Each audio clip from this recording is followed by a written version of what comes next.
des de llavors, doncs, des fa 3-4 anys, s'estan fent uns concerts simfònics participatius amb molts nens i nenes de les escoles de música, que molts d'ells estan descobrint el plaer de fer música i estan començant molts d'ells ja a arribar a la jonca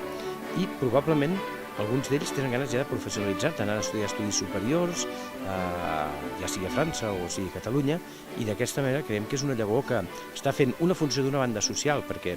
permet fer arribar música de qualitat simfònica a molts nens i nenes del país i d'altra de despertar futures vocacions de voler anar més enllà. Per tant, benvingut sigui tot això.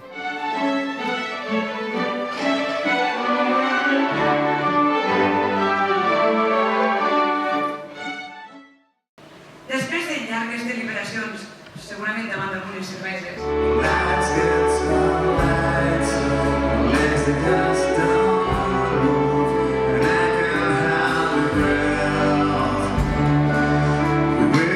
Això realment és un privilegi, poder tocar amb una orquestra simfònica darrere, no? Amb una orquestra de músics, la gran majoria d'aquí del país també. De fet, ja dic, és un privilegi i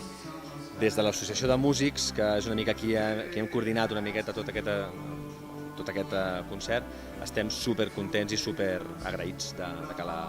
Fundació Anca hagi volgut fer-ho.